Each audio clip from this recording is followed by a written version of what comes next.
ನಮಸ್ಕಾರ ವೀಕ್ಷಕರೇ, ನಾನು ನಿಮ್ಮ ಬೀನಾ ಚಂದ್ರು. ನಾನಿದಿನ ಅಕ್ಕಿ ಮತ್ತು ಕ್ಯಾರೆಟಿಂದ ಒಂದು ಪಾಯಸ ಮಾಡೋದು ಹೇಗೆ ಅಂತ ತಿಳಿಸ್ಕೊಡ್ತೀನಿ. ಇದಕ್ಕೆ 100 ಗ್ರಾಮ್ಸಷ್ಟು ನಾನು ಅಕ್ಕಿ ತೊಗೊಂಡಿದ್ದೀನಿ. ನೀವು ಮನೇಲಿ ಯೂಸ್ ಮಾಡೋ ಅಕ್ಕಿನೂ ಸಹ ಯೂಸ್ ಮಾಡ್ಬೋದು. ಇದಕ್ಕೆ 2 ಕ್ಯಾರೆಟು, ಅದನ್ನು ನೀಟಾಗಿ ಸುತ್ತ ಹೊರದು ತೊಳೆದು ಕಟ್ ಮಾಡಿ ಇಟ್ಕೊಬೇಕಾಗತ್ತೆ. ಈಗ ಈ ಅಕ್ಕಿಗೆ ಸ್ವಲ್ಪ ನೀರು ಹಾಕಿ ಅದನ್ನು ಒಂದು 10 ನಿಮಿಷ ನೆನೆದ್ರೆ ಸಾಕು. ಅಕ್ಕಿನ ಚೆನ್ನಾಗಿ ತೊಳೆದು ಇದು ಮಾಡಿಕೊಂಡು ಒಂದು ಸ್ವಲ್ಪ ನೀರು ಹಾಕಿ ನೆನೆಸ್ಕೋಬೇಕು. ಒಂದು 10 ನಿಮಿಷ ನೆನೆದ್ರೆ ಸಾಕು. ಈಗ ಕ್ಯಾರೆಟ್ನ ಕಟ್ ಮಾಡಿ ಇಟ್ಕೊಂಡಿರೋದನ್ನು ನಾವು ಒಂದು ಪಾತ್ರೆಗೆ ಹಾಕಿ ನೀರು ಹಾಕಿ ಅದನ್ನು ಬೇಯಿಸ್ಕೋಬೇಕು. ಒಂದು 5-6 ನಿಮಿಷ ಬೇಯಿಸ್ಕೊಂಡ್ರೆ ಸಾಕು. ಅದರ್ವೈಸ್ ನೀವು ಅದನ್ನು ತುರಿದು ಸಹ ಮಾಡ್ಬೋದು. ಆಗ ಹಾಲಿನಲ್ಲಿ ಕ್ಯಾರೆಟ್ನ ತುಂಬ ಹೊತ್ತು ಬೇಯಿಸ್ಬೇಕಾಗತ್ತೆ ಅಂತ ನಾನು ಮೊದಲೇ ನೀರಲ್ಲಿ ಇದನ್ನು ಬೇಯಿಸ್ಕೊತೀನಿ ಒಂದು 5-6 ಮಿನಿಟ್ಸ್ ಅಷ್ಟು. ಈಗ ಕ್ಯಾರೆಟನ್ನು ಈಗ ನಾನು ಒಲೆ ಹಚ್ಚಿ ಒಂದು 5 ಮಿನಿಟ್ಸ್ ಬೇಯಿಸ್ಲಿಕ್ಕೆ ಇಟ್ಬಿಟ್ಟು ಇದನ್ನು 5 ನಿಮಿಷ ಆದ್ದರಿಂದ ಇದನ್ನು ಹಂಗೆ ತಿರುಗಿಸ್ಕೊತಾ ನೋಡ್ಕೊತಾ ಇದ್ದೀನಿ.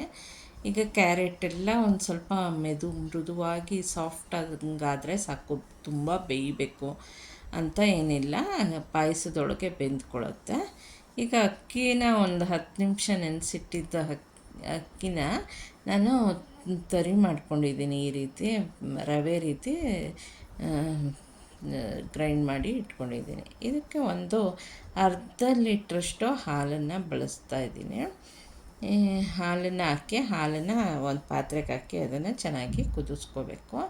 ಈ ಕುದೀತಾ ಇರೋ ಹಾಲಿಗೆ ನಾವು ಇದಕ್ಕೆ 8-10 ಸ್ಪೂನಷ್ಟು ಸಕ್ಕರೆ ಹಾಕ್ತಾಯಿದ್ದೀನಿ.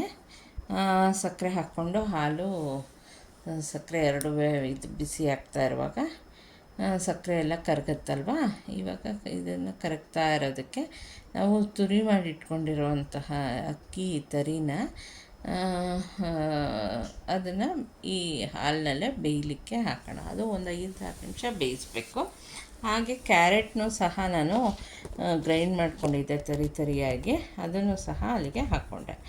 ಇನ್ನೊಂದು ಪಾತ್ರೆಗೆ ನಾನು ತುಪ್ಪ ಹಾಕ್ಕೊಂಡು ಅದಕ್ಕೆ ಡ್ರೈ ಫ್ರೂಟ್ಸ್ನೆಲ್ಲ ಸಣ್ಣದಾಗಿ ಕಟ್ ಮಾಡ್ಕೊಂಡಿದ್ದೀನಿ. ಡ್ರೈ ಫ್ರೂಟ್ಸ್ನೆಲ್ಲ ನಾನು ಇಲ್ಲಿ ತುಪ್ಪದಲ್ಲಿ ಫ್ರೈ ಮಾಡಿಕೊಂಡು ಇದೇ ಹಾಲಿಗೆ ಮಿಕ್ಸ್ ಮಾಡಬೇಕು. ಇದಕ್ಕೆ ಯಾವುದೇ ಆದ ಎಸೆನ್ಸ್ ಹಾಕೋ ಅವಶ್ಯಕತೆ ಇಲ್ಲ, ಇಲ್ಲ ಕೇಸರಿ ಕಡ್ಡಿ ಹಾಕೋ ಅವಶ್ಯಕತೆ ಇಲ್ಲ. ಹಾಗೆ ಅದು ಒಂಥರ ಲೈಟ್ ಆರೆಂಜ್ ರೀತಿ ಚೆನ್ನಾಗಿ ಬರುತ್ತೆ. ಸ್ವಲ್ಪ ಅಕ್ಕಿ ಎಲ್ಲ ಬೆಂದಂಗೆ ತಿಕ್ಕಾಗಿ ಪಾಯಸ ಬರುತ್ತೆ, ತುಂಬ ಚೆನ್ನಾಗಿರುತ್ತೆ. ಈ ಪಾಯಸನ ನಾನು ಯಾವುದೋ ಮದುವೆ ಮನೇಲಿ ನೋಡಿಕೊಂಡು ಟ್ರೈ ಮಾಡಿದ್ದೆ. ನಮ್ಮ ಮನೇಲೂ ತುಂಬ ಚೆನ್ನಾಗಿದೆ ಅಂತ ನಿಮಗೂ ಈಗ ತಿಳಿಸ್ಕೊಡ್ತಾಯಿದ್ದೀನಿ. ಮಾತ್ರ ಇದು ತುಂಬಾ ಚೆನ್ನಾಗಿರುತ್ತೆ ಈ ಪಾಯಸ. ವೀಕ್ಷಕರೇ, ಈ ಪಾಯಸ ನಿಮಗಿಷ್ಟ ಆದರೆ ನೀವೇ ನಿಮ್ಮ ಮನೆಯಲ್ಲಿ ಟ್ರೈ ಮಾಡಿ ಮತ್ತು ಇದನ್ನು ನಿಮ್ಮ ಫ್ರೆಂಡ್ಸ್ಗೂ ಶೇರ್ ಮಾಡಿ. Thank you for watching. Please subscribe my channel.